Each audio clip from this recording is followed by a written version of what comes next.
Bonjour à tous, bienvenue sur Top Miniature Automobile.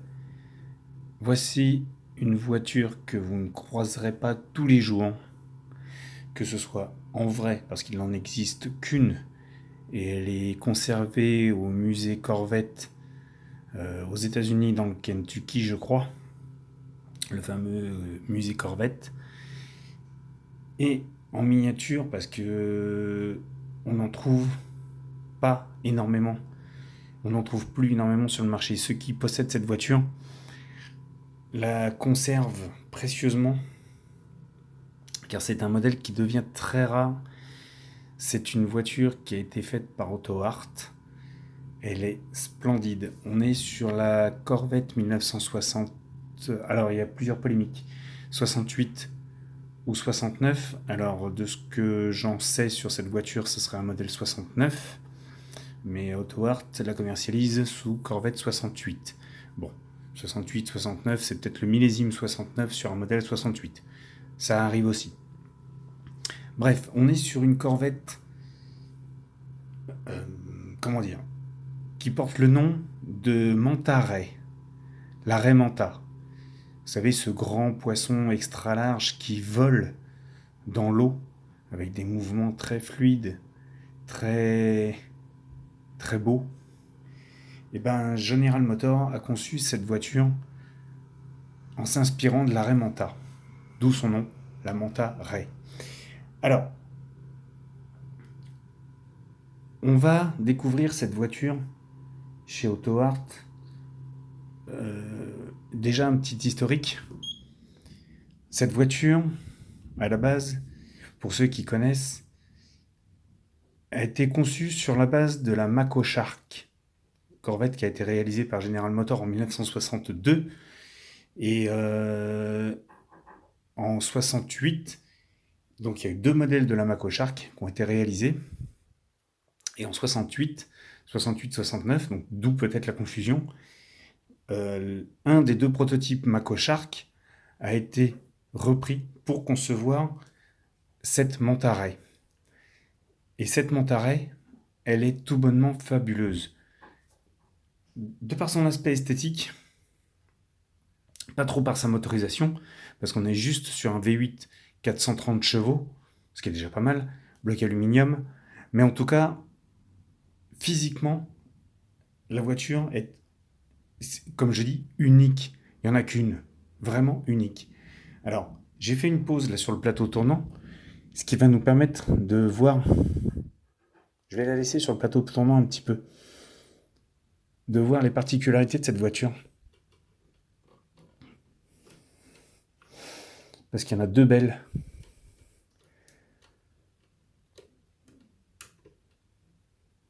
Voilà. À commencer par le toit qui s'ouvre. Tout simplement magnifique. Avant, nous avions les deux parties du toit en T-top ou alors en partie carrément hardtop qui s'enlève et tout le bloc avant qui se soulève comme une corvette moderne.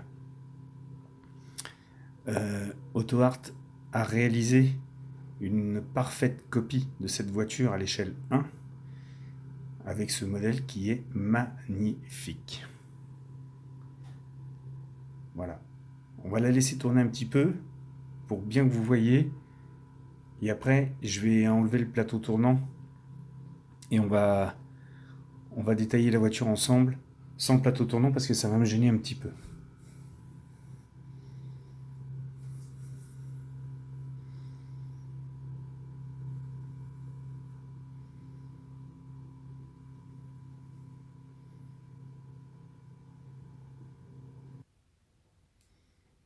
Voilà.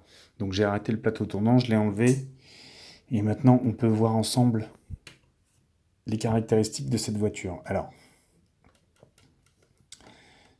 la Corvette 69, très belle voiture, mais reprise sous ce physique, elle est tout simplement magnifique, énorme dans les finitions. Chose déjà très très belle sur cette voiture, c'est la couleur, ce dégradé qui part du blanc, bleu, noir, et ça sur le tour de caisse, c'est tout bonnement superbe.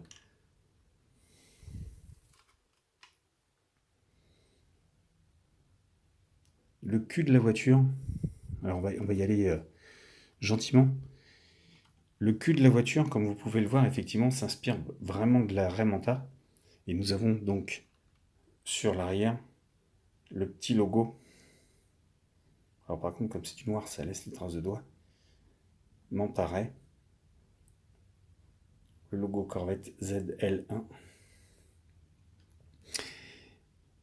Et la caractéristique de cette voiture, ce sont ces deux petites ouvertures qu'il y a ici. Alors on pourrait croire que ce sont, je sais pas, des petits coffres, des petits bagages. Eh ben non. En fait, ce sont les stops, les feux de stop. Si vous cherchez sur internet Ray Manta, Corvette Manta Ray, vous verrez, vous avez deux petites vidéos qui tournent où on voit les gens au volant freiner et ces panneaux s'ouvrent avec deux petits miroirs accrochés et par rétro-projection, les feux de stop se projettent dans ces petits panneaux, dans ces petits miroirs, comme des petits aérofreins. C'est splendide. La lunette arrière, toute petite. Alors je sais pas ce qu'on doit voir là-dedans. Pas grand-chose à mon avis. L'arrière, avec les deux feux ronds de chaque côté et la plaque Manta Ray. Tout ça, c'est splendide. Auto Art a réalisé une très très belle voiture. Quand on prend sur le côté, je vais la tenir comme ça parce qu'elle est assez délicate, on a des jantes à rayons avec l'écrou central, splendide, et on aperçoit derrière en rouge l'étrier de frein. À l'avant, idem. Les jantes sont très fines, très finement dessinées, ils sont splendides. Là, sur le latéral, sur le capot, le petit logo Manta Ray, donc la Ray Manta, avec un échappement latéral que l'on voit bien, qui est très beau.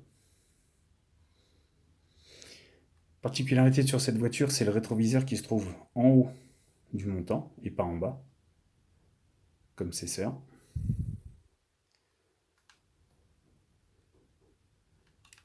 Le capot, donc comme je vous ai montré, lui est d'un bloc, comme sur les Corvettes modernes. Les grilles d'aération sont des vraies grilles d'aération, on voit le jour à travers. Vous voyez mes doigts, ce sont des vraies grilles d'aération. Et vous avez donc le moteur. Et on voit derrière la Dodge Charger à travers cette grille. C'est une œuvre d'art. GMC, General Motors, a très très bien réalisé cette voiture. Elle est splendide. À l'avant, donc on a les feux qui sont sous plexi. À la base, les Corvettes, vous avez les feux escamotables. Là, donc on a des feux façon un peu course. La lame devant, très joliment dessinée. Les petites écopes encore sur le capot, avec le logo ZL1 sur le renfoncement. De toute beauté. Vous noterez que la baie de pare-brise a changé. On a cette forme très découpée, très taillée à la serpe, pour vraiment donner le look particulier de cette voiture. C'est un pare-brise qui est splendide. Et donc, comme je vous ai montré tout à l'heure, le toit s'ouvre de cette manière pour monter plus facilement dedans. Enfin, c'est une voiture normale, il n'y a pas spécialement besoin d'avoir accès. On va aller sur l'intérieur. Vous allez voir, le tableau de bord est particulier. Il a complètement changé. On l'aperçoit là, à travers la baie de pare-brise, la grosse console centrale. Et tout le tableau de bord de cette voiture a été entièrement redessiné.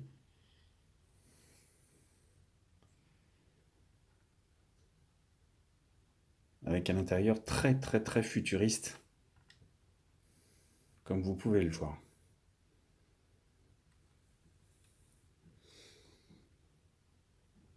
On aperçoit entre les deux sièges l'extincteur dans une petite trappe. Alors faut pas partir en vacances avec, hein, c'est pas fait pour.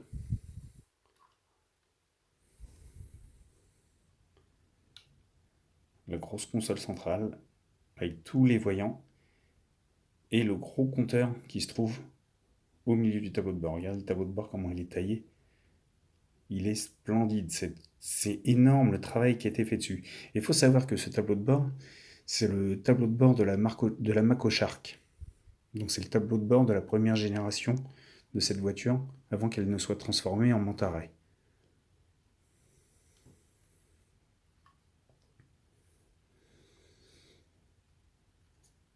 Des panneaux de porte très jolis, je ne vous ai pas montré. Les planchers sont en photo découpe, alors je ne sais pas si on va bien les voir. On voit les petites grilles en photo découpe. C'est splendide.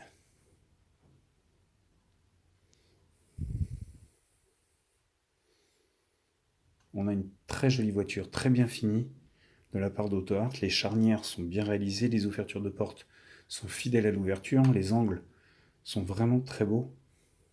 Il n'y a rien à dire là-dessus. Quand on passe en dessous, alors je vais la tenir, même si on lit à l'envers, c'est pas grave.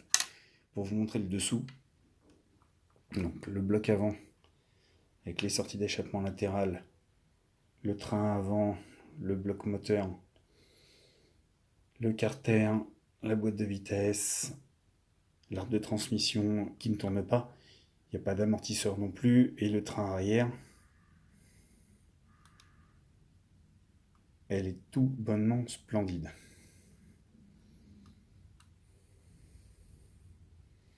Et là encore une fois, on voit à travers les grilles que l'on aperçoit derrière ma main, derrière le fond, pour vous dire le travail de réalisation chez AutoArt. La voiture est très très très réussie. Alors, j'ai la boîte de cette voiture, je ne vous ai pas montré.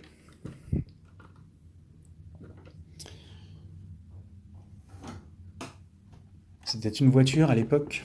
Alors, j'ai eu beaucoup de mal. Je me rappelle plus, je crois qu'elle est sur 2018. Il n'y a pas de date sur la boîte. Je l'ai acheté d'occasion. Ici, il y avait le prix. À l'époque, elle coûtait dans les 89 euros. À l'époque. Moi, à l'époque, entre guillemets, je l'ai payé un certain prix. Et maintenant, vous la trouvez à un tarif carrément exorbitant. J'ai fait quelques petites recherches avant de vous la présenter, histoire de me rafraîchir un peu la mémoire. Et quand je l'ai trouvée sur eBay, vous en trouvez jusqu'à 470 euros, sans le port, il faut le préciser. C'est énorme. Moi, c'est une voiture que j'ai déjà payé 200 euros, pour vous dire. Donc maintenant, on la trouve dans les 400, ouais, presque 470 euros pour les plus chers que j'ai trouvés. Vous dire. Donc le seul truc qui me manque quand je l'ai acheté, c'est le petit livret qui était vendu avec, qui était ici sur la boîte. Je l'ai pas, c'est pas grave. La voiture par elle-même est magnifique, ça me suffit largement. Voilà. Voiture que je tenais absolument à vous faire partager, parce que c'est une voiture qui est mémorable, dans tous les sens du terme, pour les grands fans de Corvette. Je vous invite à aller voir sur internet ce qu'on en trouve. Et vous allez voir qu'en vrai, elle est encore plus belle que sur cette version AutoArt, qui est déjà très belle. Voilà. C'est vraiment une œuvre d'art. Déjà, c'en est une parce que c'est qu'un modèle unique créé par General Motors. Donc c'est déjà une œuvre d'art à elle seule. Mais elle roule. C'est une œuvre d'art roulante. Donc, ça en dit long sur les compétences de General Motors. Voilà. Les amis, sur ce, je vous laisse découvrir cet engin. N'hésitez pas à me laisser vos commentaires, comme d'habitude. N'hésitez pas non plus, pour ceux qui n'y sont pas, à vous abonner à la chaîne, je vous attends. Et sur ce, je vous laisse et je vous dis à bientôt pour une nouvelle vidéo.